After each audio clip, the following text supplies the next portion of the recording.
हम भी बहुत सामान्य सा लिखते थे पहले, बहुत ही सामान्य। और हमारे साथ तो ये रहा है कि मतलब हम दोनों ने एक दूसरे की कॉपीज वगैरह बहुत ज्यादा चेक की है। मैं हमेशा इसको आंसर दिखाती, ये कहता नहीं नहीं ठीक है, मतलब कोई छोटी मोटी पोस्ट मिल सकती है, लेकिन ये तो नहीं है, कोई टॉपर्स तो ऐसे नहीं लिखते। वो दीदी बैठी उनके साइड में बैठता था मैं लाइब्रेरी में, ये उस बुक को मैं अभी तक 40-50 बार पढ़ चुका हूँ, तो अभी मेरे को पूरी याद है। इवन हमने ही नहीं सोचा था हमारा सिलेक्शन होगा, हमने तो ये सोचा था कि 21 में लग रहा था कि 20 का इंटरव्यू देकर थोड़ी बहुत कुछ पोस्ट मिल जाएगी, छोटी मोटी लेखा सेवा वगैरह। ठीक है, सबसे बड़ी चीज ये है कि अपने प्रति ईमानदार है, किसी को बताने के लिए मत पढ़िए। तो अपने ऊपर कभी सेल्फ डाउट मत करो कि हमसे नहीं होगा या हम तो इतना कम पढ़ रहे हैं। आंसर राइटिंग हो चाहे पढ़ने की प्रैक्टिस हो, ज्यादा रिसोर्सेज मत रखिए, लिमिटेड रिसोर्स रखिए, उन्हें ही बार बार रिवाइज कीजिए। तो एक ही चीज समझ में आई है कि मतलब हमने एक ही चीज को इतनी बार रिवीजन किया, इसलिए यहाँ खड़े हैं आज। सही बात।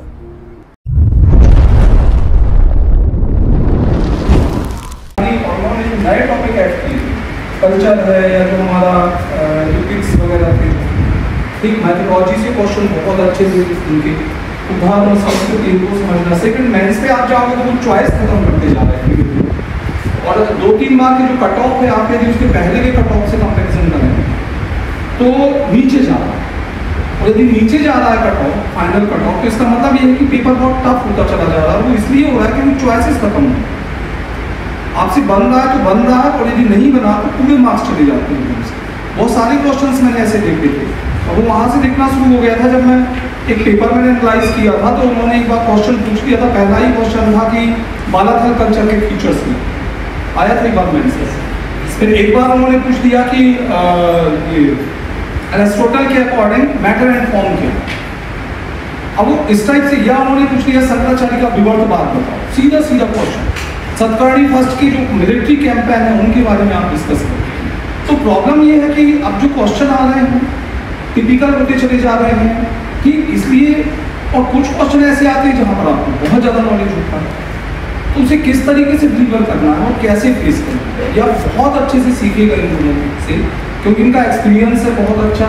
सबसे अच्छी चीज़ इन लोगों की क्या है कि देखिए, कोचिंग, मेरा खुद का मानना है कोचिंग ठीक है, होती है, सभी करते हैं, थोड़ा सा टाइम रिड्यूस कर सकती है कोचिंग। ज़्यादा से ज़्यादा क्या करेगी, आपका टाइम थोड़ा सा कम कर देगी कि 4 साल में सिलेक्ट हो रही थी वो 2 साल या 3 साल के लिए आएगी। लेकिन अल्टीमेटली सिलेक्शन आपको खुद को लेना है। जब तक खुद से आप मेहनत नहीं करोगे, कोई कोचिंग आपको सिलेक्ट नहीं कर सकती। और ये कोचिंग से होते भी नहीं है सिलेक्शन, थोड़ा सा आपको आइडिया मिल जाता है कि आपको क्या करना है, पर आप खुद से मेहनत ज़्यादा करें।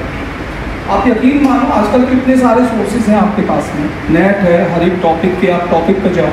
हमने यदि कोई आंसर यहाँ दिखाया है वो कभी एब्सोल्यूट, मैं अभी पढ़ा रहा था, सोक्रेटिस को ही पढ़ा रहा था, मैंने कहा था कि आइडियल नाम की कोई चीज़ ही नहीं है, आइडियल होता ही नहीं है, क्योंकि कोई भी चीज़ आपको मिली है वो हमेशा इनकम्प्लीट होती है। अब उसे कितना आप और अच्छा कर सकते हैं, ये आपके जो कितना अच्छा कर सकते हैं, उसके लिए जो एफर्ट आप लगाते हैं उनके रिजल्ट होते हैं, जो आपके जो एफर्ट है। तो आप लोगों को जो भी पूछना है, और मैं पहले पूजा से कहूँगा कि वो आके अपना एक्सपीरियंस शेयर करें यहाँ पर। Hello everyone. इसमें से आवाज आ रही है ना? आ रही है ना आवाज? ग्रेजुएशन के टाइम पे मैं यहाँ आई थी कोचिंग करने, लेकिन उस टाइम पे अटेम्प्ट नहीं देना था। तो यह है कि मैंने सिर्फ कोचिंग में बेसिक चीजों पे ध्यान दिया था, जैसे पॉलिटी हुआ, ज्योग्राफी हुआ, वो भी सिर्फ कोचिंग में जितना पढ़ाते थे उसे ही रूम जाके रिवाइज कर लिया, और इतना बहुत ज्यादा टेंशन नहीं लिया था किसी भी चीज का। फिर लग गया कोविड, तो हम चले गए घर। घर पहुंचने के बाद इनसे बात हुई मेरी, तो हमने फिर क्या हुआ, साथ में पढ़ाई शुरू की। जब हमारा क्या हुआ, 20 का नोटिफिकेशन आया था, उसके बाद प्रॉपर प्रिपरेशन शुरू की थी हमने। तो हमारा फोकस सबसे पहले यही था कि जो मेजर सब्जेक्ट्स हैं उनको डीप से पढ़ने हैं, क्योंकि क्या होता है, कई बार आप नोट्स को पढ़ते हैं तो वो पहले से इतने प्रिसाइज होते हैं, उसमें से आप और पढ़ के उसको और प्रिसाइज कर देते हो, तो चीजें उतने ब्रॉड लेवल पे आपको समझ में नहीं आती, और जब कॉपी पे उतारने की बात आती है तो आप उतने अच्छे ढंग से उसको उतार नहीं पाते हैं। जैसे कि सर ने कहा, बालाथल संस्कृति अगर हम बात करें, जैसे क्वेश्चन आया था, तो क्वेश्चन था जो कांस्य युगीन, जो हड़प्पा के समकालीन चल रही थी, जो कांस्य युगीन संस्कृतियां थी, उनसे रिलेटेड था। अगर आप जैसे एनसीईआरटी ही पढ़ लेते एक बार, उसमें वो शब्द हल्का सा मेंशन है सर। हाँ, तो अगर आप मतलब मेरा ये मानना है कि अगर आप एनसीईआरटी पढ़ लेते या फिर उससे रिलेटेड कुछ रेफरेंस बुक्स पढ़ लेते तो वो हल्का सा तो क्लिक करता ही आपको। तो इसलिए हमारा शुरू से मानना रहा है कि बुक्स पढ़ना और चीजों को ज्यादा एक्सप्लोर करना बहुत ज्यादा जरूरी है, जो यहाँ पे खत्म होता जा रहा है। मतलब आप पर्टिकुलर किसी के भी नोट्स ले लेते हैं, उनको ही आप लोग याद कर लेते हैं और उनके ही शॉर्ट नोट्स बना लेते हैं, उसके बाद फिर आप मेंस में आंसर राइटिंग करते हैं। तो मेरे हिसाब से ये वैल्यूएबल नहीं होता है। आप जितना ज्यादा एक्सप्लोर करें, चाहे नेट की सहायता लें, चाहे बुक्स की सहायता लें, और मतलब कम से कम 6 से 8 महीने आप पढ़ने पे ध्यान दें। बच्चे क्या होता है शुरू से सर लिखने में भी मतलब कुछ पढ़ा नहीं है उसके बाद भी लिखना ही शुरू कर देते हैं। तो मतलब मेरा ये कि बेसिक जानकारी तो होनी चाहिए और फिर आप उसको ऐड ऑन करते चलें, तो उससे क्या होता है आपकी आंसर राइटिंग भी इम्प्रूव होती है। हम भी बहुत सामान्य सा लिखते थे पहले, बहुत ही सामान्य, और हमारे साथ तो ये रहा है कि मतलब हम दोनों ने एक दूसरे की कॉपीज वगैरह बहुत ज्यादा चेक की है, तो कभी भी सेटिस्फेक्शन लेवल पे हम लोग 23 के मेंस तक भी नहीं पहुंचे थे। मैं हमेशा इसको आंसर दिखाती, ये कहता नहीं ठीक है, मतलब कोई छोटी मोटी पोस्ट मिल सकती है लेकिन ये तो नहीं है, कोई टॉपर्स तो ऐसे नहीं लिखते हैं। तो मतलब आप हमेशा अच्छे से अच्छा लिखने का प्रयास करें, मेरा ये मानना है। खुद में जो है हमेशा सुधार लाने की कोशिश करें। मतलब हमारा ये था कि पहले मेरी हैंड राइटिंग भी उतनी अच्छी नहीं थी, हालांकि अभी तक भी अच्छी नहीं है, थोड़ी ही इम्प्रूव हो पाई है। और जैसे आंसर को लिखने का तरीका हो गया, दूसरी चीज है कॉम्प्लेक्स सेंटेंस बनाने का तरीका हो गया, तीसरी चीज है कि कॉपी एकदम नीरस ना दिखे, एक सी ना दिखे। इसके लिए क्या हुआ कि कहीं कहीं, हालांकि कहीं कहीं ही चार्ट डायग्राम डालना हुआ। तो इस तरीके से क्या हुआ, हमने देखा कि 20 के बाद 21 में, फिर 22 में और 23 का मेंस भी दिया, तो उसमें मतलब ग्रेजुअली चेंजेस होते गए। तो मेरा ये मानना है कि सब प्रैक्टिस ही है, इकलौती चीज है। आप जितना ज्यादा पढ़ते जाओ, जितनी ज्यादा उसकी प्रैक्टिस करते जाएं, वो चीज ही आपको रिजल्ट देती है। इंट्रोडक्शन दे दें, फिर आपको कुछ पूछना हो तो फिर हम दोनों से ही पूछ लीजिएगा। हम लोग सेम गांव से आते हैं, इनका पैतृक गांव एक ही है, ये कस्बे में शिफ्ट हो गए, रायसेन से ही है। और हम लोग ने साथ ही तैयारी शुरू की थी, हमने 20, 21, 22, 23 साथ में दिए हैं। 21 का जो रिजल्ट आया है उसमें तो हमारा सेंटर भी सेम है, इंटरव्यू हमारा सेम डेट को है और हमारी नोट्स स्टडी सब सेम है, तो कोई भी आंसर करे सेम ही आंसर होगा। हाँ, मेरा नाम भुवनेश चौहान है, मेंस में 3rd टॉपर है, मतलब नंबर है मेरे, और डीएसपी के लिए सेलेक्ट हुआ मैं। आप कोई क्वेरीज पूछते जाएं, ज़्यादा क्लियर होगा। बाकी सर ने बता ही दिया बेसिक तो। हाँ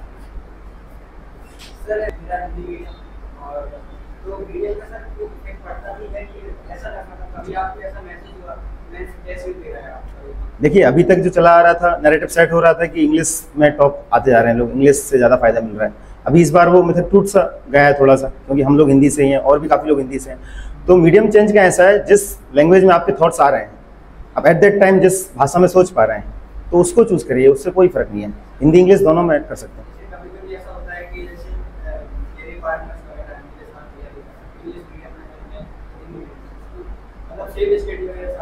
ठीक है,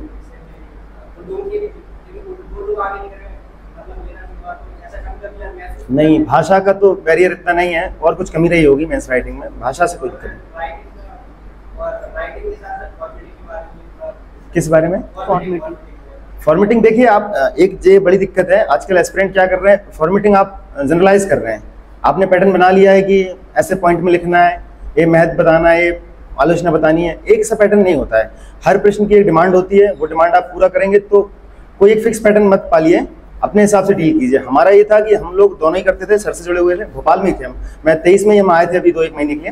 वो दीदी बैठी, उनके साइड में बैठता था मैं लाइब्रेरी में, ये हाँ, यहाँ पे आए थे हम 2 महीने के लिए। तो मन नहीं लगा, 4-5 टेस्ट लिख के वापस चले गए, क्योंकि यहाँ हमने क्या देखा कोचिंग्स में, सिर्फ बच्चे सिर्फ एक सा लिख रहे हैं।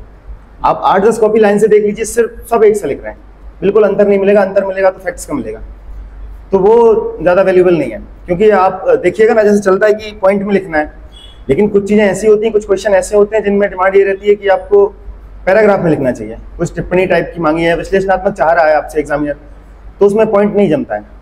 तो ये तो पैटर्न तो आप फिक्स मत कीजिए, ये तो क्वेश्चन पे वेरी करेगा। डाइवर्स रखिए कॉपी, ये ज़्यादा काम का है। जैसा प्रश्न को समझने का प्रयास कीजिए। जी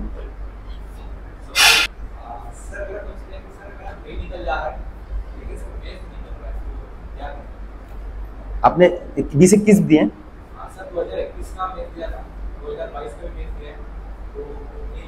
देखिए हाँ, एक ये भी विशेष साइकिल है। यदि आपका प्रीलिम्स हर बार निकलता जा रहा है और आप मेंस नहीं निकल रहा है, तो कई बार क्या होता है, अब मेंस अपना तैयार नहीं होता है, अपन प्रीलिम्स दे देते हैं। अब वो प्रीलिम्स निकल जाता है और 2-3 महीने में वो तैयारी मेंस की होती नहीं है, तो वो बार बार प्री निकलना, मेंस तैयार ना होना। इससे अच्छा एक बार पहले मेंस अच्छा तैयार कर लिया जाए पूरी तरीके से, उसके बाद प्री में अपीयर हुआ जाए। क्योंकि प्रीलिम्स तो बहुत सारे लोगों निकल जाता है, तो कैसे भी हो जाता है, कई लोगों का रुकता भी है तो वो 2-3 नंबर से रुकता है। पहले मेंस स्ट्रॉन्ग कर लीजिए, आप बैठ के सारे सिलेबस खत्म कर लीजिए पहले, उसके बाद और देखिए कुछ कमी रही होंगी तो, क्योंकि अभी तो 2-3 साल से तो कॉपीज नहीं देख पा रहे हैं। हमें भी ये अंदाजा नहीं था कि हम लोग रैंक ला देंगे, हमें ये था कि इस बार सिलेक्शन शायद हो जाएगा, क्योंकि 20 में इंटरव्यू कॉल था, 20 में तो हमारा फर्स्ट अटेम्प्ट था, तो बहुत ही उतला लिख के आए थे, कॉपी भी भर के नहीं आए थे। उसके बाद इंटरव्यू कॉल आ गया, तो हमें ये लग रहा था कि थोड़ा बहुत एफर्ट लगाएंगे तो 21 में सिलेक्शन हो जाएगा। हालांकि पोस्ट कम थी तो इतना कॉन्फिडेंस नहीं था, लेकिन 21 में फाइनली हो गया। तो हमें वो आइडिया तो नहीं है कि ऐसा लिखेंगे तो ही होगा, क्योंकि वो तो कॉपी देखने के बाद पता चलेगा, लेकिन इतना हमें समझ में आया है, यदि आप अटेम्प्ट भी करते हैं सारे क्वेश्चन अटेम्प्ट करते हैं और प्रश्न को थोड़ा समझने का प्रयास करते हैं, उसी हिसाब से लिखते हैं, तो इंटरव्यू कॉल तो आएगा ही आएगा। रैंक के लिए भले लड़ाई हो, स्मार्ट जो भी स्ट्रेटजी बनाई जाती है, लेकिन इंटरव्यू कॉल तो आ जाता है। यदि आप अटेम्प्ट करते हैं सही ढंग से तो इंटरव्यू कॉल तो आ जाएगा। जी ठीक है,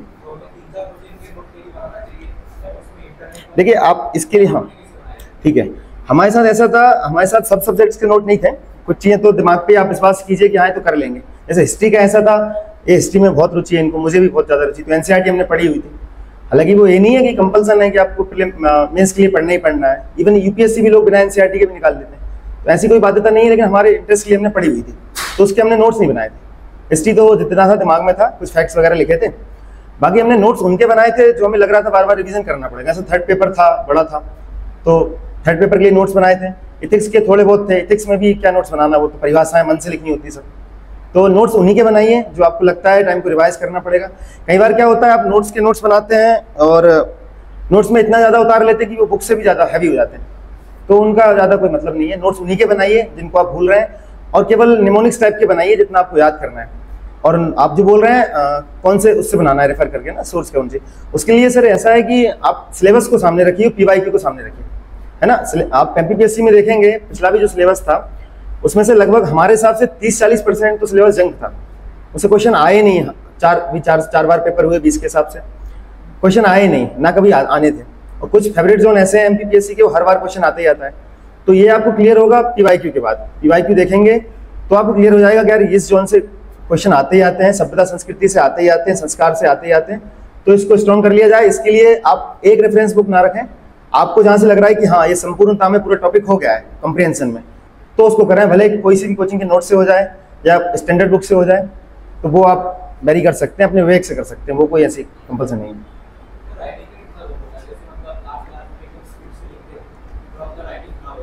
अच्छा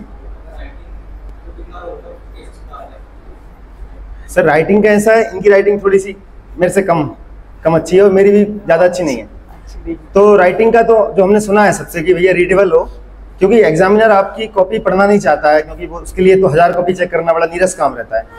ये तो आपकी टैलेंट है, आपका टैलेंट है कि आप उसको पढ़ा पाएँ, तो कम से कम ऐसी तो ना हो कि उसको पढ़ने में दिक्कत जाए, उसको पढ़ने में ईज जाए। तो रीडेबल हो, यदि राइटिंग अच्छी है तो उसका फायदा भी बेशक मिलता है, ये मतलब सामान्य बात है। राइटिंग आपकी अच्छी है तो अनकॉन्शियसली वो ज़्यादा नंबर दे ही देगा, लेकिन राइटिंग क्या है, सुधरना थोड़ा कठिन होता है, क्योंकि बचपन की आदत होती है। तो ज़्यादा लोड ना लें उसका, इतनी हो कि समझ में आ जाए, सुधार सकते हैं तो बेहतर है, नहीं तो कोई बात नहीं है। जी जी ठीक है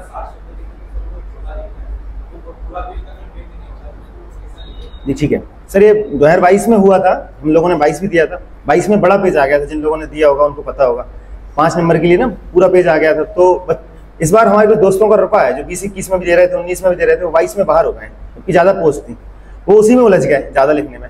हम लोगों ने पहला पेपर दिया, साथ में था सेंटर, साथ में था 22 में भी, भोपाल में, तो पहला पेपर तो हमारा भी छूटा।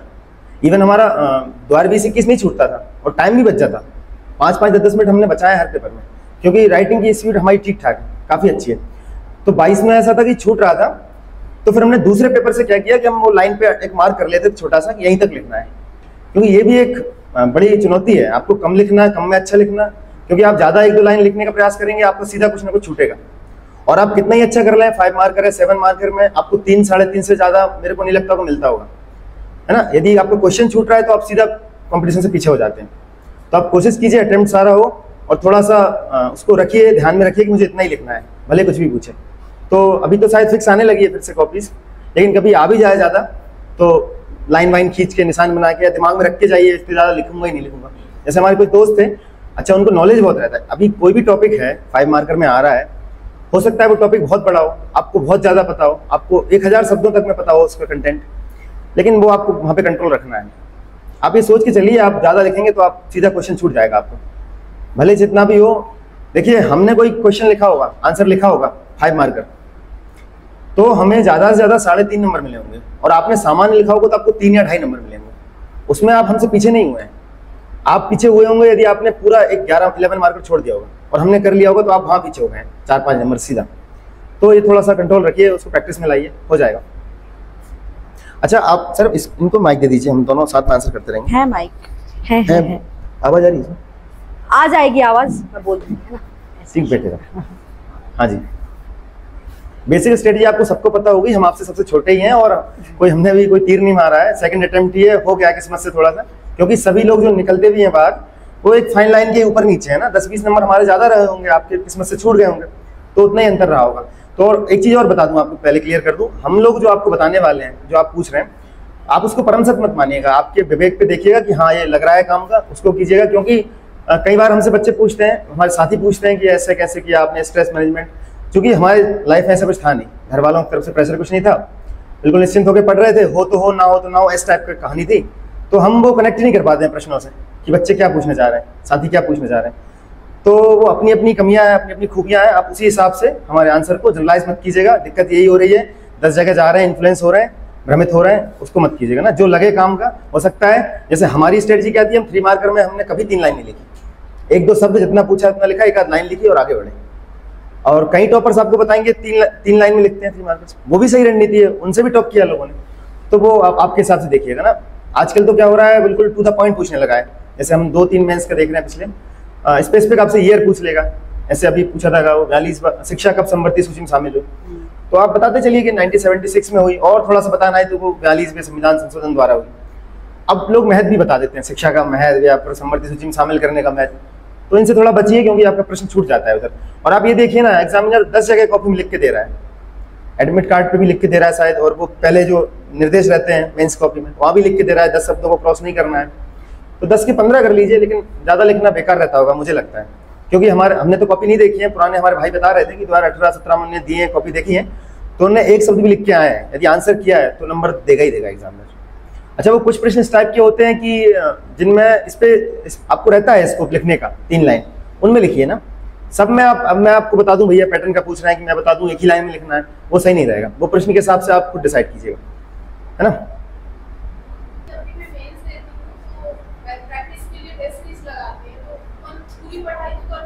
ठीक है,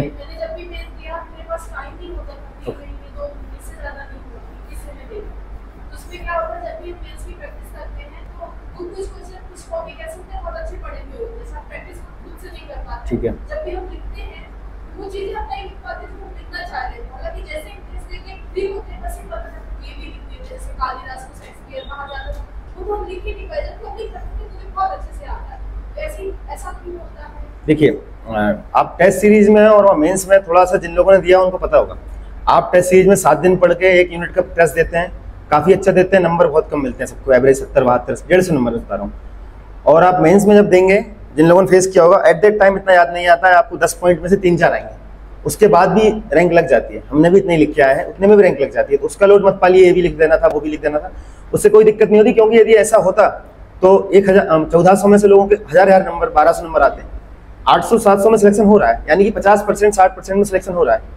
इसका अर्थ यही है कि आप 50-60% भी लिख के आ रहे हैं वहाँ पे, तो भी सिलेक्शन हो जाता है।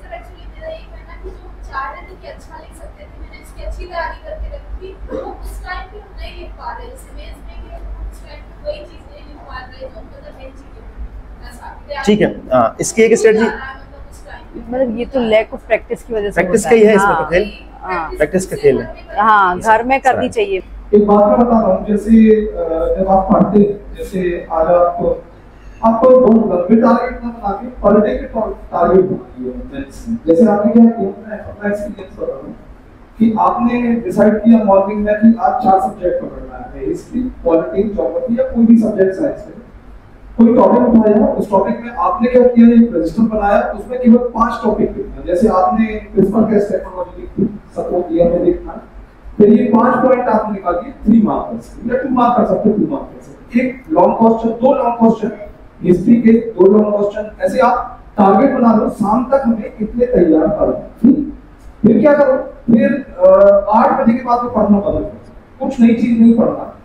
8 से 10 तक आपने जो कुछ पढ़ा है उसे मेमोराइज करो, मतलब आप बिल्कुल कुछ मत पढ़ो, उस चीज को मेमोराइज करो। फिर शाम को अपना एक रजिस्टर दिया, 2 मार्कर, एक 7 मार्कर और एक 11 मार्कर चिट बनाओ, गोल करके रैंडमली उठाओ, जो भी टॉपिक उठाओ उसे लिखो, पूरा मत लिखो। और मैं तो ये कहूंगा कि जैसे कई बच्चे 2-2 बजे तक पढ़ते हैं, बिल्कुल मत पढ़ो। आप यदि 12 बजे सोते हैं आप सो, लेकिन 10:30 पे पढ़ना बंद कर दो। 10:30 पे जब बेड पर जाओ ना, तो जो कुछ आपने पढ़ा उसे मेमोराइज करो, यार इसका क्या पॉइंट था, इसका क्या पॉइंट था। और यकीन मानो इससे नींद भी बहुत अच्छी आएगी, कब आ जाएगी पता ही नहीं चलेगा। पहली चीज, कई बच्चों की ये बड़ी प्रॉब्लम कि नींद नहीं आती है। और आप जितना ज्यादा आप खाली बैठे ना, तो आप रजिस्टर मत देखो। आपने यदि क्वेश्चन पढ़ा है कि चलो ठीक है, आज हमने शंकराचार्य का ब्रह्म विचार पढ़ा, तो आप कुछ मत करो, खाली बैठे हो तो आप सोचो उसमें पॉइंट कौन कौन से, कि मतलब पॉइंट याद करो। यदि कोई मिस हो जाता है तो रजिस्टर को बंद किया, पॉइंट देखो। 7-8 घंटे बाद में फिर एक बार फिर से पॉइंट रिवाइज की, कौन कौन से, वो माइंड में सेट हो जाए। अभी वो कोई बोल रहा था ना कि वो हम भूल जाते हैं, तो ये इस तरीके से प्रैक्टिस हो जाती है, उसको बार-बार लिखने की जरूरत नहीं होती।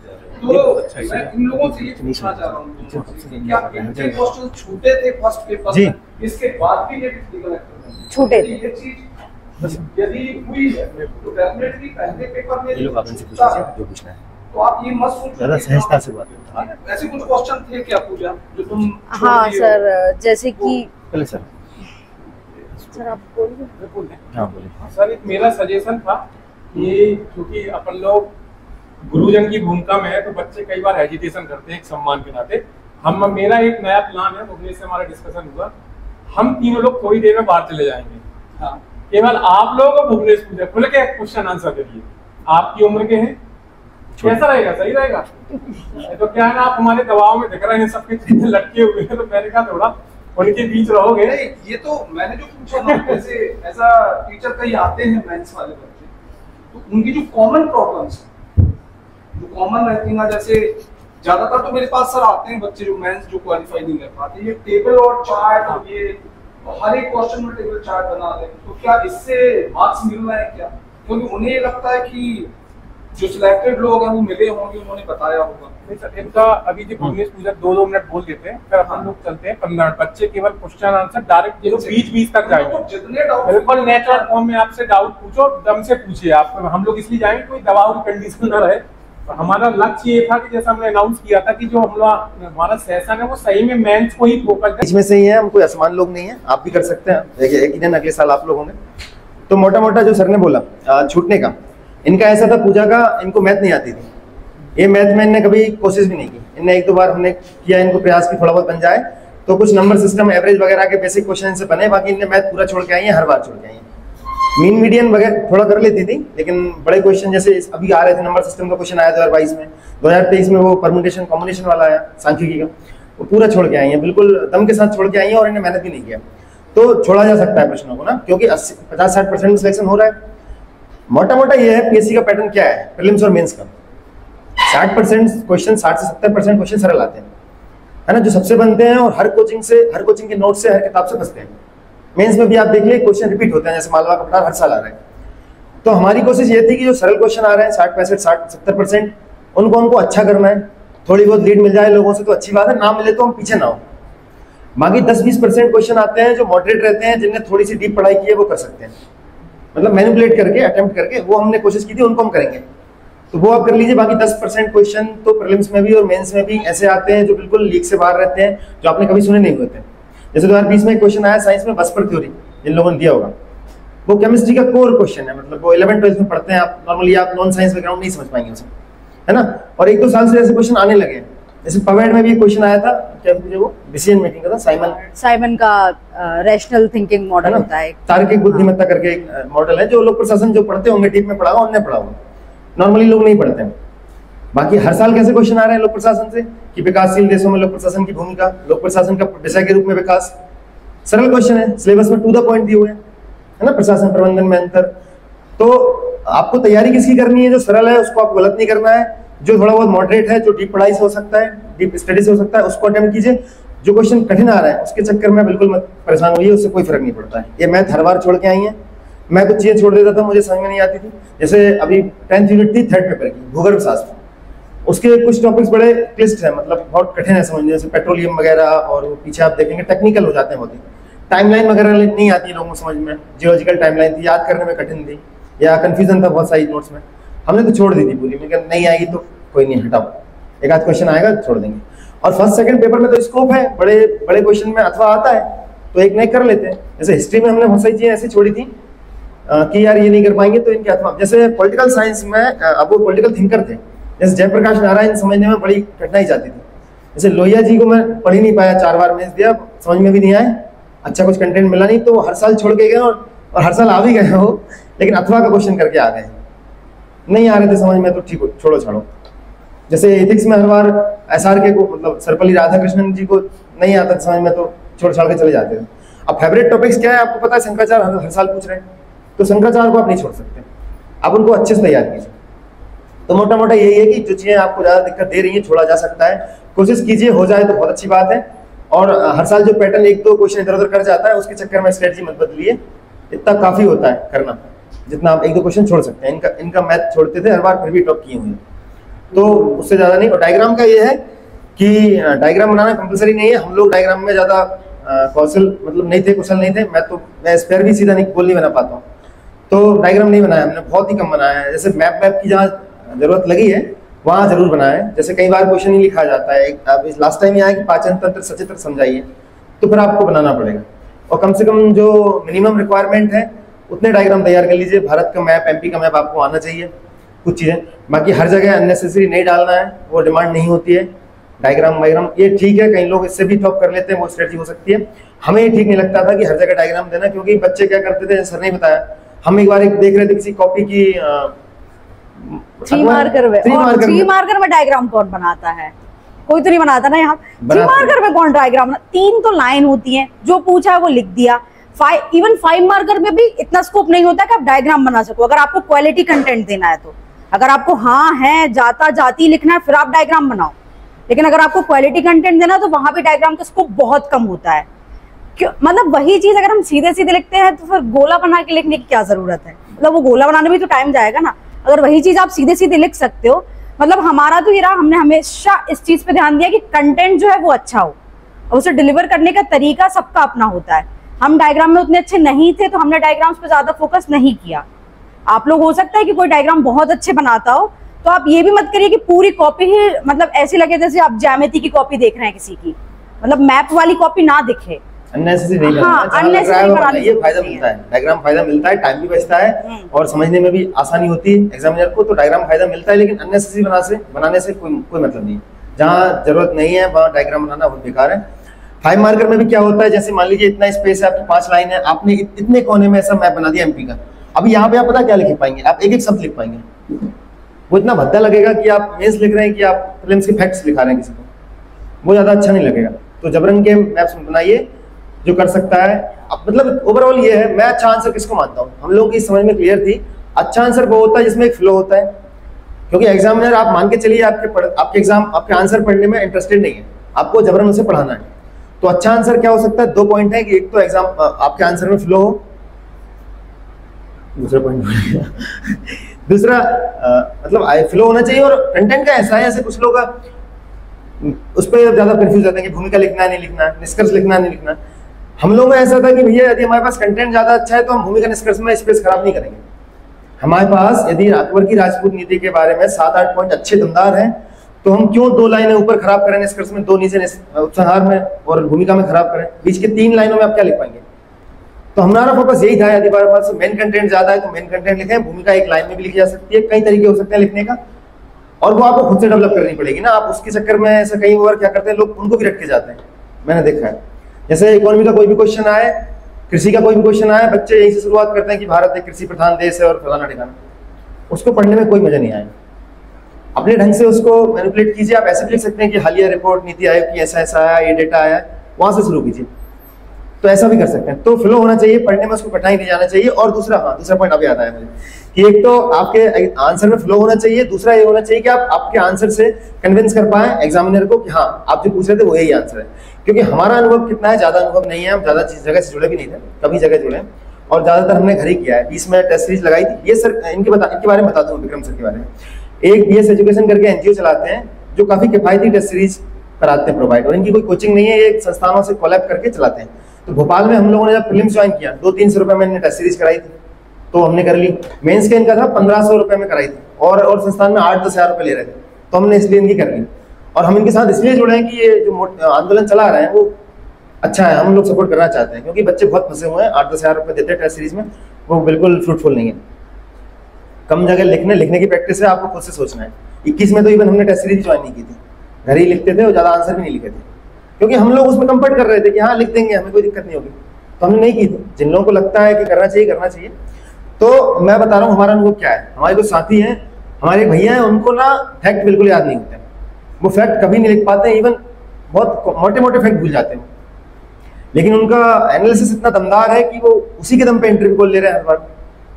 और कुछ आपके भी साथी रहे होंगे, आपका भी अनुभव रहा होगा, आपने भी देखे होंगे, कुछ रट्टू टाइप के लोग भी निकल जाते हैं। इतनी बड़ा एग्जाम नहीं है, बहुत सरल क्वेश्चन आते हैं, मतलब रट के सीधा लिख के भी आ रहा है तो भी निकाल लेते हैं लोग। लेकिन हमारा मानना है कि बैलेंस होना चाहिए, मतलब रैंक नहीं लग सकती इन रणनीतियों से। रणनीति क्या होनी चाहिए, बैलेंस होनी चाहिए। जहाँ फैक्ट की डिमांड है, क्योंकि फैक्ट तो पढ़ना पड़ेगा आपको 2 मार्कर 3 मार्कर के हिसाब से, तो जहाँ फैक्ट की डिमांड है फैक्ट डालिए, जहाँ एनालिसिस है एनालिसिस दीजिए। आप विद्वान को प्रभावित कर सकते हैं विद्वता से, आप एग्जामिनर को प्रभावित कर सकते हैं आपके एनालिसिस पार्ट से, आप फैक्ट से बिल्कुल प्रभावित नहीं कर सकते हैं।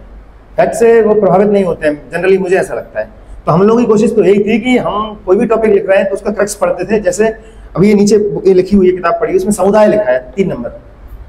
तो समुदाय के बारे में हम जब पढ़ते थे, हमारी रणनीति क्या होती थी, समुदाय का कोर क्या है, समुदाय क्यों, परिभाषा क्या हो सकती है। जैसे सुकरात भी पढ़ाते हैं ना, सुकरात पढ़ाते हैं कि विशिष्ट से आपको सामान्य निष्कर्ष निकालना है ना, कंसेप्ट ऑफ कंसेप्ट, संप्रत्यय का सिद्धांत दिया हमने।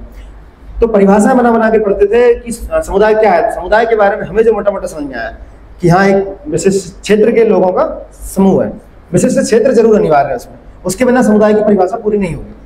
तो ये आपको समझना चाहिए कि हर क्वेश्चन की, हर टॉपिक की एक बेसिक वो होती है जिससे आप उसको डिफाइन कर सकते हैं। तो आप पढ़ते टाइम भी ऐसे ही पढ़िए, है ना।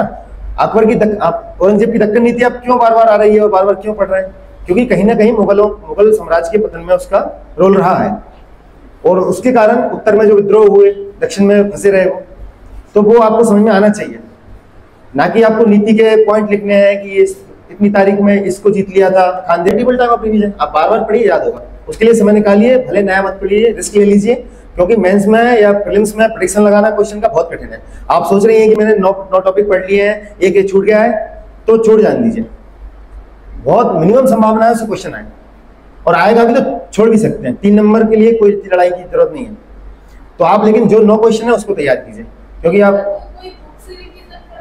नहीं, देखिए नोट्स बनाने का तो कंपलसरी इसलिए कहेंगे हम, नहीं भी हो सकता। जैसे मैं भैया का बता रहा था, उनके पास कोई नोट्स नहीं है, फिर भी निकाल लेते हैं। तो हर जगह बात है, बस नोट्स बनाने का ऐसा फायदा रहता है, 6 दिन जिन लोगों ने मेंस दिए होंगे उनको पता होगा, वो 6 दिन बड़े हेक्टिक होते हैं। उनमें तभी कॉन्फिडेंस आता है कि यार हम पढ़ के देख के जाए तभी हम लिख पाएंगे। तो उस हिसाब से नोट्स बनाने चाहिए। प्री के लिए तो मेरे हिसाब से नहीं बनाना चाहिए। नहीं, प्री में ये ध्यान दें आप कि पढ़ने से ज्यादा क्वेश्चन लगाने पे ध्यान दें। मतलब प्री का ये फॉर्मूला है, आप पढ़ लीजिए, 2 से 3 बार पढ़ लीजिए, लेकिन क्वेश्चन अगर आप ज्यादा लगाते हैं तो वहां गलती की संभावना कम हो जाती है।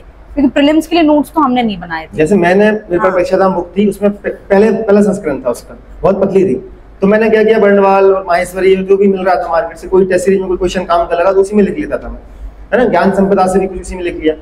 अब उस बुक को मैं अभी तक 40-50 बार पढ़ चुका हूँ, तो अभी मेरे को पूरी याद है।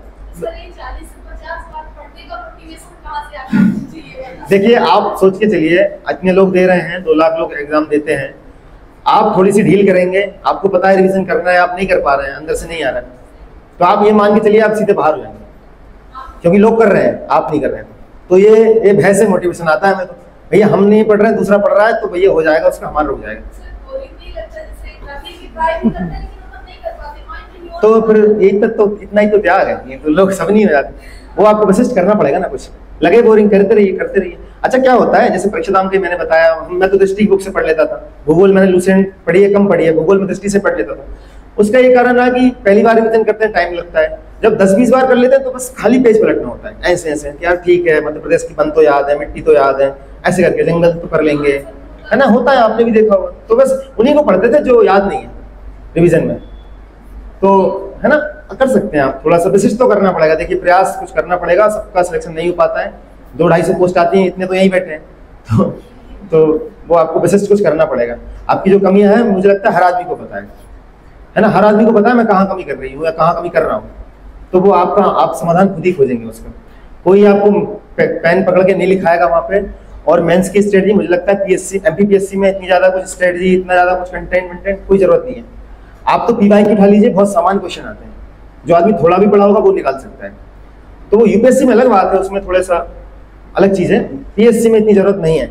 आप सामान्य से थोड़ा अधिक करते हैं तो आप सीधा अंदर आ जाते हैं, वो आप हर आदमी कर सकता है, हर आदमी कर सकता है। इवन हमने ही नहीं सोचा था हमारा सिलेक्शन होगा, हमने तो ये सोचा था कि 21 में लग रहा था कि 20 का इंटरव्यू देकर थोड़ी बहुत कुछ पोस्ट मिल जाएगी, छोटी मोटी लेखा सेवा वगैरह।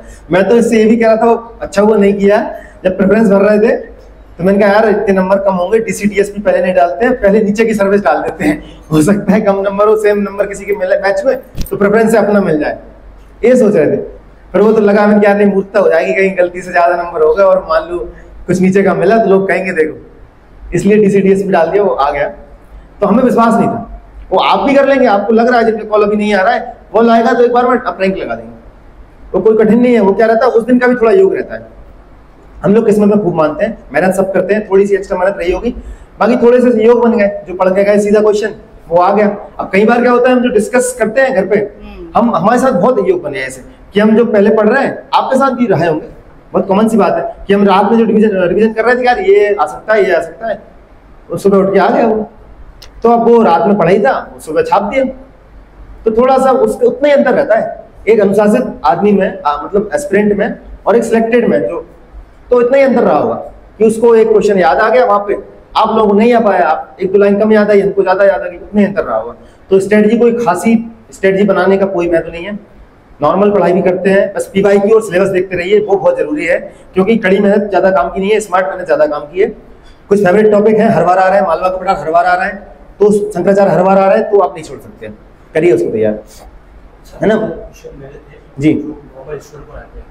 इस बार हर बार ये हो रहा है कि प्री जो है डायनामिक होता जा रहा है, ठीक है, मतलब प्री क्वालिफाई करना थोड़ा सा मुश्किल होता जा रहा है। दूसरी चीज ये कि इजी क्वेश्चन गलत हो रहे हैं, मतलब हर बार ये हो रहा है कि 4 से 5 क्वेश्चन जो बनते हैं हमको याद है, अच्छे से पढ़ा है हमने, जैसे पिछली बार हुआ था नंदा का वाला क्वेश्चन, तो मैक्सिमम लोगों को याद था, पर फिर भी कंफ्यूजन की वजह से वो तो ऐसे इजी क्वेश्चन में गलत, ठीक है, हम लोग कैसे मतलब क्या अप्रोच होनी चाहिए ताकि ठीक है, हमेशा हमारा प्री निकल जाए। ठीक है, हम लोगों ने 20 से दे रहे हैं प्रीलिम्स, लगातार निकले हैं, मैं तो ये अभी चला गया था देने, दोस्त आ रहे थे, दूसरा पेपर नहीं दिया मैंने, तो 85 मेरे नंबर हो रहे हैं। उसका एक कारण ये है कि हम दोनों ने आज तक एक भी सिली मिस्टेक नहीं की, आज तक एक भी सिली मिस्टेक नहीं की, मतलब ऐसा नहीं कि OMR ये भर रहे थे, पी भर रहे थे, सी भर आएगी। और मेरा तो ऐसा, मैं तो इस पे ज्यादा मानता हूँ कि जैसे इस बार आया मोहन खेड़ा आया था, मैंने उसको देखा, मैंने धार लगा दिया। अब मुझे नहीं पता मैंने कब पढ़ा होगा, मेरी किताबों में नहीं लिखा है, लेकिन मुझे मेरे दिमाग को विश्वास है कि एक आध बार दिमाग ने कहीं देखा होगा, चाहे 5 साल पहले भी देखा होगा, तभी उसको धार का मतलब वो विजुअल आया, ग्लिम्स आया कि धार लगा दो। अब कई बार लोग कहते हैं ना यार मैं ये भर रही थी, ये भरते भरते मैंने ये भर दिया, बहुत सारे लोगों के साथ होता है। तो दिमाग पे थोड़ा विश्वास कीजिए, उसने कहीं पढ़ा होता है तो वो याद आता है। और पीएससी का तो एक ऐसा पैटर्न है भैया कि क्वेश्चन प्रीलिम्स में 60-70 क्वेश्चन सरल आते हैं, उसके बाद थोड़े से अनसेंट आते हैं, जैसे वो डेटा आ गया 18.6 आया था, 2% आया, तो वो तो तुक्के से भी रहता है, उसमें कोई विद्वान का ज्यादा वो नहीं है कि इनका निकल गया तो विद्वान होगा, इनका नहीं निकला, उससे कोई नहीं है। 2-4 तुक्के हमारे सही लग गए, 2-4 किसी के नहीं लगे। यदि आप 70+ स्कोर कर रहे हैं तो आप इसका मतलब आप पढ़ाई कर रहे हैं, आपने अच्छे से पढ़ाई की है। उसके बाद थोड़ा किस्मत का रहता है, प्रीलिम्स में तो रहता है थोड़ा सा किसी के लग गए। बाकी ये है कि सिली मिस्टेक मत कीजिए, तो आप कंपटीशन में है। एमपी के क्वेश्चन गलत मत कीजिए, आप कंपटीशन में है। बाकी कठिन क्वेश्चन है, कोई दिक्कत नहीं, वो चलते हैं, किसी का कोई सा गलत है, किसी का कोई सा सही रहा हो, तो प्रीलिम्स की तो यही स्ट्रेटजी है, सिली मिस्टेक मत कीजिए, क्वेश्चन ज़्यादा लगाइए, क्वेश्चन लगाने से याद रहती चीज़ें। हम लोग घटना चक्र काफ़ी लगाए हुए थे, कुछ क्वेश्चन तो घटना चक्र से सीधे उठ के आते हैं। पीएससी तो क्या करता है, रिपीट भी कर देता है, सीधे सीधे ऑप्शन तक रिपीट कर देता है। तो क्वेश्चन ज़्यादा लगाइए, और क्वेश्चन भी कैसे, जैसे टेस्ट सीरीज में हम कभी लगाते थे, प्रीलिम्स के हमने टेस्ट सीरीज ज़्यादा लगाई नहीं है, क्योंकि टेस्ट सीरीज के लगाते हैं गलतियाँ ना हो, वो गलतियाँ हम नहीं कर रहे थे तो हमने नहीं लगाई। टेस्ट सीरीज में क्या होता है, एक ही टॉपिक से एक ही यूनिट से आपको 100 क्वेश्चन देने हैं। पीएससी में एक यूनिट से 4-5 क्वेश्चन आने, 10 क्वेश्चन आने, तो उनका लेवल इतना नहीं रहता है। टेस्ट सीरीज वाले क्या करते हैं, बहुत डीप चले जाते हैं, उल्टे सीधे क्वेश्चन पूछ लेते हैं। तो हम लोगों ने तो कभी इस पर विचार ही नहीं किया कि ये क्वेश्चन तो नहीं पूछेगा पीएससी कम से कम, ये तो मान के चलते थे। मेंस में भी क्या होता था कि इतना डीप तो नहीं जाएगा, छोड़ो इसको याद भी नहीं कर रहे। तो थोड़ा सा वो भी आपको क्लियर होना चाहिए कि क्या पढ़ना है और क्या नहीं पढ़ना है। क्या नहीं पढ़ना भी ज़्यादा इंपॉर्टेंट है, क्योंकि टेस्ट सीरीज के चक्कर में, क्वेश्चन के चक्कर में कुछ पढ़ने लगते हैं आप, ज़्यादा डेटा पढ़ने लगे, तो वो थोड़ा बचिए। जो सामान्य प्रश्न है उनको कीजिए तो आसमान हो जाएंगे आप, बहुत अच्छा हो जाएगा। गलतियाँ मत कीजिए, गलती के चांस नहीं है, गलती के चांस नहीं है। एमपी गलत करते हैं तो आप सीधा हजारों पीछे भटका जाते हैं। आपको साथ रहना है तो आपको गलतियाँ नहीं करनी पड़ेंगी। देखिए मुझे क्या लगता है, हम लोग तो उसमें अपेयर नहीं हो रहे हैं और सिलेबस मैंने ज़्यादा देखा नहीं है, लेकिन मुझे ये लगता है, मैंने पहले देखा था, जो सोशलॉजी के पार्ट जुड़े हैं, उद्यमिता के जुड़े हैं, वो इथिक्स वाले पार्ट में जुड़े हैं, मुझे लग रहा है वो सिलेबस नहीं लिखा, वो शायद पेपर ही दे दिया उन लोगों ने डायरेक्ट लिख के। क्योंकि अब लोक प्रशासन जब जुड़ा था तो उसमें सीधा सीधा लिखा था लोक प्रशासन का विषय के रूप में विकास। 2020 में वही क्वेश्चन आया, विकासशील देशों में लोक प्रशासन की भूमिका, सीधा क्वेश्चन आया। तो अभी समय कम है, आप ज़्यादा डीप मत पढ़िएगा, किसी भी कोचिंग के नोट्स उठा लीजिए और टू द पॉइंट पढ़ लीजिए सिलेबस को। वो 2-3 महीने में हो ही जाएगा, रिवीजन कर लीजिए उसको। और मुझे लग रहा है ये जो पार्ट जुड़ा है वो तो थोड़ा सा अमूर्त टाइप का है, उसमें ज़्यादा आपको रटना नहीं है, आपको समझना है, तो 2-3 महीने में हो जाएगा। टू द पॉइंट करेंगे तो ज़्यादा भटकाव मत रखिएगा। एक कोई से भी कोचिंग के नोट्स उठा लीजिए, कुछ टॉपिक कम लग रहे हैं तो दूसरे से कवर कर लिया उसको, और 2 महीने में जितनी बार रिवीजन कर सकते हैं कर लीजिए, कम ही कर लीजिए। कई बार होता है ना कि एक टॉपिक के कोई क्वेश्चन के आपके पास कम पॉइंट है, 4-5 पॉइंट ही हैं, जबकि कोई दूसरे नोट्स में 10 पॉइंट ही हैं, लेकिन आपको वहाँ लिख के आने 2-3 ही याद आते हैं। वहाँ हमारे साथ भी यही था, इतने याद आते हैं, तो इतने में भी काम चल जाएगा, बस बशर्ते याद रहे आप, तो रिवीजन ज़्यादा हो पाए। तो टू द पॉइंट जो सिलेबस दिया हुआ है उसको तैयार कर लीजिए, इनफ रहेगा। अभी बाकी पैटर्न्स बाद में समझ में आएगा, पहले मेंस के बाद की कैसे पूछ रहा है कैसे नहीं पूछ रहा है, तो थोड़ा सा प्रेडिक्शन लगाना कठिन है। हाँ सर, अंडरलाइन का ऐसा था, मैं जब लिखता था, ये भी लिखती थी, अंडरलाइन का ऐसा था कि कुछ हमें पॉइंट लग रहे हैं कि ये सही में बताने लायक हैं, क्योंकि छोटे मोटे भत्ते टाइप के पॉइंट वो करना ठीक नहीं रहता। कई बच्चे पूरे कॉपी अंडरलाइन करते हैं, वो काम की नहीं है। जो फैक्ट लग रहे हैं, जो लाइन आपने लिख दी है कोई बड़ी सी, जिससे लग रहा है कि आपको एग्जामिनर इन्फ्लुएंस हो जाएगा, तो आप उसको अंडरलाइन कर दीजिए। हम लोग साथ ऐसा था कि 5-10 मिनट बच जाते थे, तो मैं तो वापस दोबारा रिव्यू करके कुछ लग रहा था कर लेता था। कम कीजिए, ज़्यादा मत कीजिए, अंडरलाइन का फायदा मिलता है, लेकिन कम कीजिए ना, पूरी कॉपी अंडरलाइन मत कीजिए। और एक चीज़ और बता दूं मेरे मन से, पढ़ने के स्तर पे जो आपको कह रहे हैं ना, स्टैंडर्ड बुक पढ़नी चाहिए, कोई कहते हैं नोट्स पढ़ने चाहिए, टॉपिक को संपूर्णता में पढ़ना है, वो अब नोट से क्लियर हो जाए या वहाँ से क्लियर हो जाए सोर्स से, क्योंकि इंटरव्यू में तो एट दी एंड आपको कंसेप्ट पढ़ना ही पड़ेगा। मेंस प्रीलिम्स भले निकल जाए आपका तीर तुक्के में रिवीजन रट के, इंटरव्यू के लिए आपको नॉलेज पूरा होना चाहिए। तो कोशिश कीजिए कि समग्रता से पढ़ पाए। यदि आपके पास समय है तो पेपर वगैरह पढ़ते रहिए, भले वो डायरेक्ट रिलेट नहीं करता है बीपीएससी में करंट अफेयर, लेकिन समझ बढ़ती है तो क्या होता है, आप उसके इनपुट डाल पाते हैं आपके आंसर्स में। हो सकता है कई बार आंसर्स में डिमांड नहीं रहती करंट अफेयर की, लेकिन यदि आप डालते हैं, यदि इसकी रिक्वायरमेंट है, इस पर उसकी गुंजाइश है डालने की, तो उसका फायदा मिलता है। जैसे अभी एक बात करें, अभी क्या चल रहा है, अभी अपन पढ़ रहे हैं ये नई किताबें छपी है एनसीईआरटी की। अभी जो कल आजकल न्यूज़ में है कि हिस्ट्री में जो हड़प्पा सभ्यता है और आर्यन सभ्यता है, उसको अब एक दिखाया जा रहा है कि अलग अलग नहीं है दोनों। क्योंकि पुराने जो इतिहासकार थे, वामपंथी इतिहासकार थे, उन्होंने क्या प्रूव किया है कि दोनों अलग अलग थे, आर्य बाहर से आए थे। अभी जो हिस्टोरियन आ रहे हैं या गवर्नमेंट का भी थोड़ा सा मोटिव है कि दोनों एक ही हैं, अलग से नहीं आए। तो आप यदि इसको संज्ञान में रखते हैं और वहाँ थोड़ा सा ग्लिम्स देते हैं, तो एग्जामिनर को लगेगा कि इसको पता है, बच्चे को सब पता है, चीज़ें पता तो है, भले आप डालें ना, तो वो काम करेगा। जैसे सिंधु घाटी का अपन पतन पढ़ते हैं तो अपन ने पढ़ा होगा कि आकस्मिकता का सिद्धांत कहते हैं कि एकदम से खत्म हुई, आक्रमण हुए। कुछ बोलते हैं कि सातत्य का सिद्धांत, धीरे धीरे चीज़ें घटती गई, पारिस्थितिकी बदल गई, ये सब कुछ हो गया, बाढ़ आ गई, विक्षोभ क्या बोलते हो, उसकी वजह से पतन हुआ। अभी नई स्टडी क्या है, आप पेपर में पढ़ेंगे तो IIT रुड़की की रिसर्च है कि 900 साल सूखा पड़ा है वहाँ पे। तो वो नई स्टडी है, लेकिन वो प्रूफ नहीं है, किताबों में नहीं आई है, अभी तक नहीं छपी है। तो आप उसको निष्कर्ष के तौर पर लिखते हुए चल सकते हैं कि हालिया शोध ऐसे बताते हैं कि सिंधु घाटी की सभ्यता का पतन ऐसे हुआ है। तो उससे आप डालेंगे तो एग्जामिनर इन्फ्लुएंस होगा कि हाँ, इसको थोड़ा एक्स्ट्रा पता है और वाकई पढ़ता है, समझ है, तो हमारा जो रिसीप रहेगा, हम लोगों ने ओल्ड एनसीईआरटी पढ़ी है, हमें पता था लूसेंट से पढ़ के भी सिलेक्शन हो जाएगा मेंस में, हिस्ट्री कवर भी हो जाएगी, लेकिन समझ बढ़ानी है जब प्लीज। आपने बोल दिया ये मेरे को घर से सिखा के लाती कि मैं नहीं बोलूंगी, तू ही तो बोलना। मैं इसको वो नहीं करता हूँ, लोगों को लगता है ये बोलने नहीं दे रहा। नहीं, एक्चुअली अलग कुछ है नहीं तो अलग बोलना क्या है, क्योंकि हमेशा से यही रहा है कि टाइम टेबल मतलब हमारा ये होता था कि जैसे एग्जाम आने हैं या नहीं भी आने हैं या जनरल पढ़ाई चल रही है तो हमेशा हम फ़ोन पे डिसाइड कर लेते थे। वो टाइम टेबल यही बनाता था कि कौन सा सब्जेक्ट कितने दिन पढ़ना है, कितने दिन रिवीजन रखना है, कितने घंटे पढ़ना है, कौन सा सब्जेक्ट ज़्यादा स्ट्रॉन्ग करना है, कौन सा पीछे रह गया है, कितने टाइम आंसर राइटिंग करनी है, सब कुछ मतलब स्ट्रेटेजी इन्हीं की होती थी।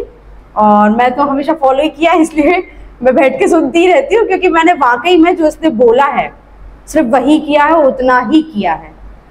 मैंने कुछ एक्स्ट्रा जैसे मैथ्स में मैं हमेशा मतलब रोना रहता था मेरा इससे कि ले अब तो एग्जाम आ गया, मेंस है 8 दिन बाद, और फिर मेरी मैथ्स छूट गई।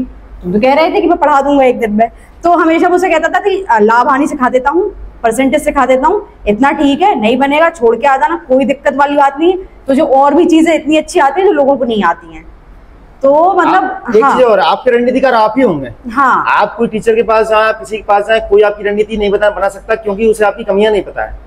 उसे नहीं पता है कि आपको इस सब्जेक्ट में दिक्कत जाती है, वो आपको बोल देगा कि ये मौर्य सभ्यता पढ़ते रहिए, मौर्य काल।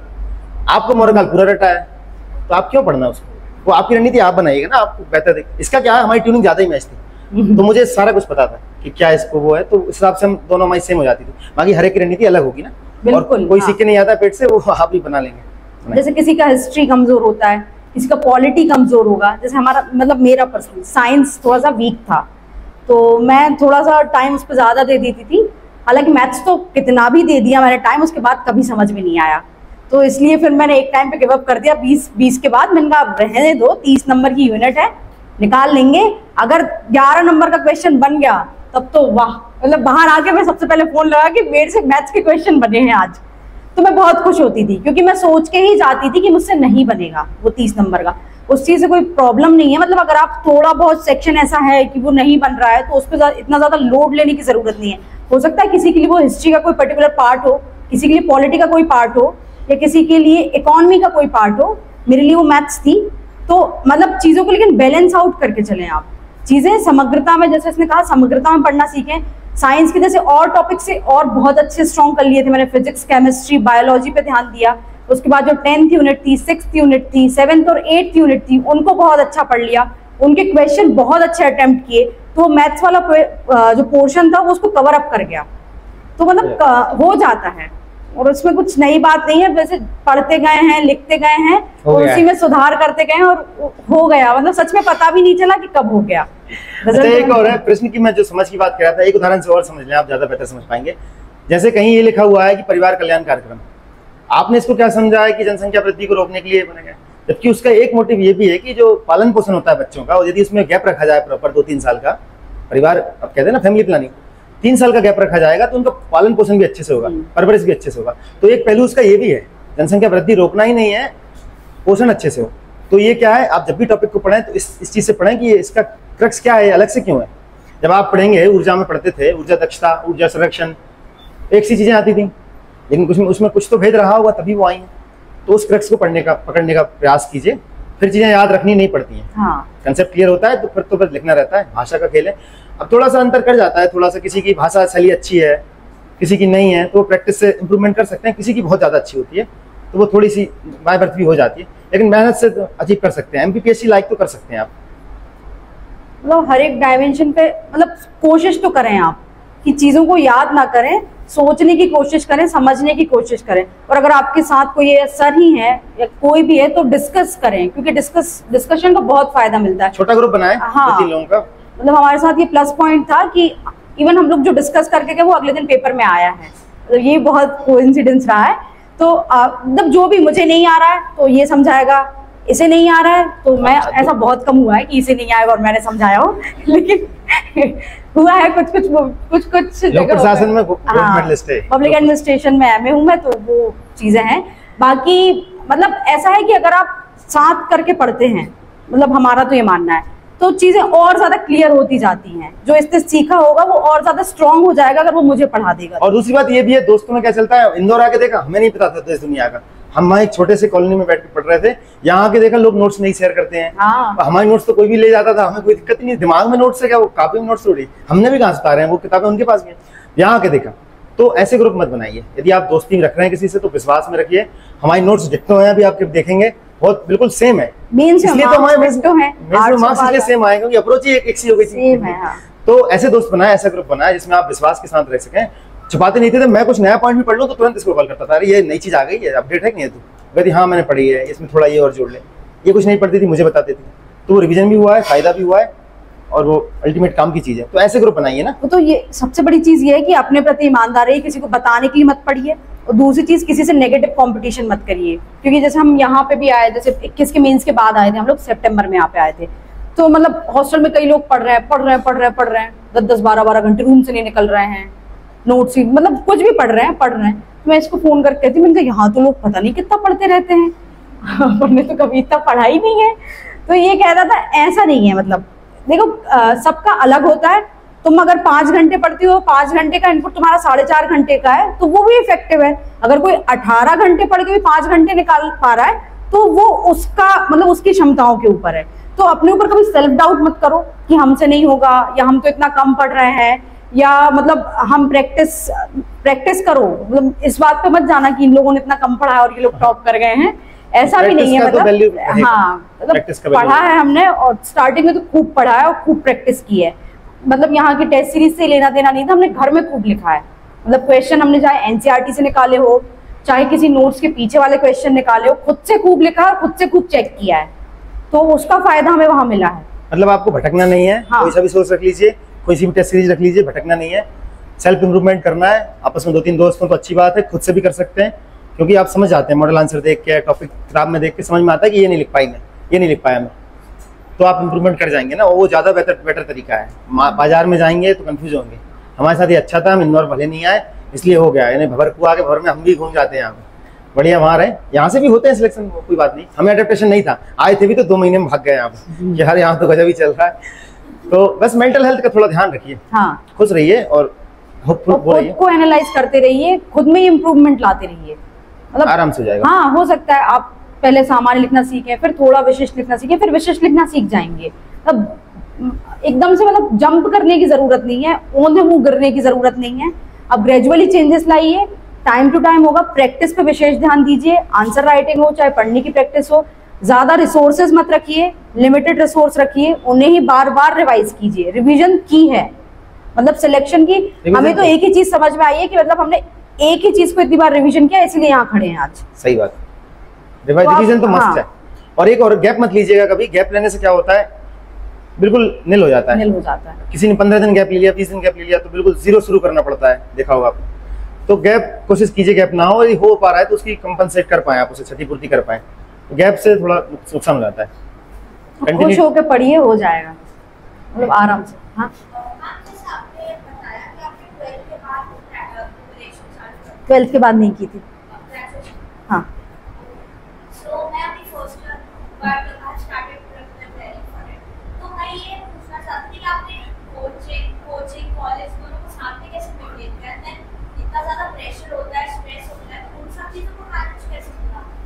हाँ, मतलब मेरा बता दूं, मैंने ग्रेजुएशन के बाद ही कोचिंग ली थी। मतलब मुझे भी थोड़ी सी दिक्कत थी कि मतलब कॉलेज और कोचिंग एक साथ नहीं संभलेगा, लेकिन जैसे आपका फर्स्ट ईयर कंप्लीट हो गया ना, फर्स्ट ईयर में हो आप, तो मतलब हो जाता है मैनेज। आप क्या करें कि जो कॉलेज में पढ़ाई चल रही है उसके साथ जो कोचिंग में चल रहा है उसी के रिवीजन पे ध्यान दें। एक्स्ट्रा चीजें, एक्स्ट्रा एफर्ट डालने की जरूरत नहीं है। जो सामान्य में चल रहा है, हिस्ट्री चल रही है तो हिस्ट्री को कोचिंग के साथ और थोड़ा सा डीप में पढ़ने की कोशिश करें, उसी सब्जेक्ट को लेके पढ़ें। एकदम से ये नहीं कि सिलेबस मतलब अगर आपने सामने रख लिया है तो वो पूरा सिलेबस आपको एक ही साल में कवर करना है, वो जरूरत नहीं है। आप जो कोर सब्जेक्ट्स है पहले उनको स्ट्रॉन्ग कर लें, फिर आप जो नेक्स्ट लेवल है उस पर जंप करें। धीरे धीरे आपको रूटीन में आ जाएगा कि आपको कॉलेज की पढ़ाई के साथ इसको कैसे मैनेज करना है। जैसे आपका सब्जेक्ट कौन सा है कॉलेज में, तो बीए के साथ तो और अच्छा होता है। मतलब बीए में आप जो कॉलेज, इवन जो कॉलेज में पढ़ रहे हैं, अगर आप उससे ही बहुत अच्छे से पढ़ लेते हैं तो मेरा मतलब कोचिंग की जरूरत भी नहीं होती है। हाँ, लेकिन कर लीजिए, कोचिंग का थोड़ा सा रहता है कि थोड़ी सी रूपरेखा मिल जाती है कि क्या पढ़ना है, क्या पढ़ना और कितना छोड़ना है, का भी थोड़ा सा ये पता इम्पोर्टेंस चल है। जाता है। हाँ। लेकिन सिलेक्शन तो सेल्फ स्टडी दिलाएगी, है ना, 10-20% रहता है कोचिंग का, तो बाकी आपको खुद करना पड़ेगा। ये सब समझते हैं, सब बताते भी, तो भटकाओ मत रखिए, बस सुलझे रहिए। हाँ। और खुश रहिए। और कुछ मोटा मोटा क्वेश्चन है तो बाकी आप समझ गए होंगे ना। हाँ। क्वेश्चन का यही बताया मैंने, जो प्रश्न को अच्छे से समझिए, प्रश्न की डिमांड के हिसाब से लिखिए, कोई फ्रेमवर्क मत बनाइए दिमाग में, है ना। प्रैक्टिस खूब करिए, मेंस आंसर राइटिंग तब कीजिए तब खूब अच्छा पढ़ रखा हो, है ना, क्योंकि एक बार भद्दा लिखने की आदत पड़ जाती है तो जाती नहीं है। मतलब तभी लिखना शुरू कीजिए कि जब अच्छे से पढ़ रखा हो, है ना। तो ठीक है, प्रीलिम्स, हाँ ठीक है, तू बताओ। अरे मैं बोल पा रहा अरे प्रीलिम्स बोल रहा है? बोल तू बता। नहीं तू बता ना, प्रीलिम्स तू बता, तू महिला है, बाप महिला है। प्रीलिम्स का मैम हमारा ये रहा था, मतलब प्रीलिम्स में कि जो भी सिलेबस था उसको पढ़ लिया था और रिवीजन कर लिया था 2 से 3 बार। क्वेश्चन लगाने पे मतलब मेरा फोकस और इसका फोकस सबसे ज्यादा क्वेश्चन लगाने पे था। तो मैं आपको बताऊं 20 में ही सिर्फ प्रीलिम्स की तैयारी की थी, 21, 22 और 23 प्रीलिम्स मेंस के दम पे निकले हैं। हाँ सच में मेंस के दम पे निकले, सिर्फ करंट अफेयर्स पढ़ा। 40-50 दिन पहले, 50 दिन, हाँ 50 दिन लग जाते हैं। 50 दिन तो लग जाते अच्छा, हैं। उसमें भी आप ऐसे पढ़िएगा, जैसे आपको पता है अभी तक कैसा पैटर्न आ रहा था कि एमपी के राज्यपाल सीएम से क्वेश्चन आते ही आते थे। एक क्वेश्चन जनगणना से आएगा ही आएगा। ज्योग्राफी क्वेश्चन कंसेप्ट वाले आते हैं कि दक्षिण पूर्वी बारिश किधर हो रही है, तापांतर किधर है, वो क्वेश्चन आते हैं। तो एक पैटर्न रहता है, आप देखेंगे ना पीवाई की, उसको आपको क्लिक खा जाएगा। इसलिए जो लोग फिल्म निकालते हैं ना, वो बार बार निकालते हैं। उन्हें पता है कि एक क्वेश्चन जनजाति से ये आएगा, एक क्वेश्चन ये आएगा, उस हिसाब से तैयारी कीजिए। टेस्ट सीरीज काम की रहती है, लेकिन टेस्ट सीरीज चक्कर में भटकना नहीं है। टेस्ट सीरीज में कई बार बहुत कठिन क्वेश्चन पूछ लेते हैं। अब जनगणना में ऐसा क्वेश्चन पूछेंगे कि और आता क्या है, वो सबसे कम घनत्व का है, और लोग वो गलत करके आ जाते हैं। तो बस ये है, सिली मिस्टेक नहीं करना है। टेस्ट सीरीज में ये फायदा है, और जो क्वेश्चन गलत हो जाते हैं, रिपीट हो जाते हैं, तो वो फायदा मिलता है, याद हो जाते हैं। सोर्स तो मैं फिल्म्स का बता दूं आपको मोटा मोटा, ठीक है। मतलब नोट्स नहीं बनाए थे कुछ भी। फिल्म्स के लिए एमपी की कोई सी किताब उठा लीजिए, मेरे पास परीक्षा धाम थी, इसके पास दूसरी थी, उसमें मैंने एड ऑन कर लिया था। जैसे एमपी की हिस्ट्री का क्या होता है, अभी 2-4 साल से आप देख रहे हैं एमपी की हिस्ट्री आ रही है ज्ञान संपदा वगैरह से, हिंदी ग्रंथ अकादमी किताबों से आ रही है, छोटे छोटे टर्म उठा लेता है वो, तो उससे कुछ जोड़ के यहाँ लिख लिया था। और मैंने तो क्विक बुक्स ज़्यादा पढ़ी हैं। दृष्टि की क्विक बुक्स में क्या होता है, मुझे ठीक लगता था, पढ़ने में ईज ज़्यादा था, मैं उसी को पढ़ता था। बाकी लूसेंट भी इनफ होती है, लूसेंट को बार बार रिवाइज कर लें, लूसेंट याद है तो लूसेंट भी काम किया। बाकी हमने वो पढ़ी थी, क्विक बुक पढ़ी थी मैंने सारे सब्जेक्ट्स की। और पॉलिटिकली लक्ष्मीकांत हमने शुरू से पढ़ी है, वो प्रीलिम्स मेंस के लिए साथ पढ़ी है, क्योंकि समझ विकसित हो गई ना एक बार पॉलिटी को लेके, तो फिर दिक्कत नहीं जाती है। बस एंड टाइम में बस आर्टिकल रखने होते हैं कुछ पीछे से निकाल के, मेन तो बस इतने में काम हो जाता है। क्वेश्चन लगाइए, घटना चक्र लगाइए, काम करेगा। टेस्ट सीरीज भी देते रहिए, बस टेस्ट सीरीज में उल्टे सीधे क्वेश्चन चक्कर में खराब मत कीजिए तैयारी, जितने बन रहे हैं तो ठीक है। मेरे एक बार मैं बताऊँ, टेस्ट सीरीज हमने मतलब 20 में तो इतनी टेस्ट सीरीज लगाई थी, 30-40 हज़ार क्वेश्चन कर डाले थे। मतलब लगाई गई नहीं थी, क्वेश्चन निकलवा लिए थे, घटना चक्र लगा ली थी, 30-40 हज़ार क्वेश्चन कर दिए थे। इंदौर की सारी कोचिंग के टेस्ट लगा लिए थे, और उसके बाद फिर नहीं लगाना पड़ा, उतने में काम चलता रहा, याद रहा। तो उसका तो फायदा मिलता है, क्वेश्चन लगाने का फायदा मिलता है। क्वेश्चन लगाते रहिए। लगभग सब प्रश्नों के जवाब मिल गए होंगे आपको, कोई और हो तो बताइए। ये मेंस का सोर्स ऐसा रहा, हिस्ट्री के जैसे बताया, ओल्ड एनसीईआरटी हमने पढ़ी थी। आप और छोटी किताब से भी, कोई सी किताब से कर सकते हैं, दृष्टि क्विक बुक वगैरह से कर सकते हैं, किसी की नोट्स उठा लीजिए। लेकिन मार्केट में जो 1-2 नोट चलते हैं, मैं नाम नहीं लेना चाह रहा, उनमें थोड़ा ज़्यादा दिया है मुझे लगता है। मतलब हमने तो नहीं पढ़े, कुछ ऐसा लगा है कि ज़्यादा बकवास भी दे दिया है, ज़रूरत नहीं है जिनकी। तो थोड़ा सा समझ के चलिए कि यार ये काम करनी है। कोई भी कोचिंग के नोट्स उठा लीजिए, टॉपिक वाइज चलते रहिए। इसमें लिखा है कि सल्तनत काल की सामाजिक व्यवस्था, तो आपको बस सामाजिक व्यवस्था के नोट्स बनाने हैं, वो कहीं से बन जाए, वो आर एस शर्मा से बने या सतीश चंद्रा से हो रहे हो या लूसेंट से हो जाए, है ना। आपको बस क्लियर होना चाहिए कि सामाजिक व्यवस्था आएगा, सबसे पहले मैं समाज का विभाजन लिखूंगा कि वर्ण व्यवस्था में था कि नहीं था, हिंदू मुस्लिम था कि नहीं था, महिलाओं की स्थिति क्या थी, दासों की स्थिति क्या थी, है ना, परिवार का मुखिया कौन होता था, इस टाइप की चीजें। ये बेसिक कंसेप्ट है। समाज में वैश्यावृत्ति थी नहीं थी, ये सारी चीजें अपन लिखते ही सामाजिक व्यवस्था में। दास प्रथा थी, तो ये आपको दिमाग में होना चाहिए। चीजें सब सेम है, लगभग सेम है। तो बस इतनी सी कहानी है। हम शायद डायरेक्ट आंसर नहीं कर पाए होंगे आपकी चीज़ों का जो आपने पूछना चाहा होगा, और डायरेक्ट आंसर है भी नहीं है ना चीज़ों के, इसलिए हम नहीं दे पाए। लेकिन जो भी घुमा फिरा के दिए हैं, आप उससे कंक्लूड कर सकते हैं कि हाँ आंसर मिल गया है। और आंसर खुद खोजिए, और क्या, आप दीपो भव, है ना, हो जाएगा। ठीक है, धन्यवाद सभी का। Thank you. और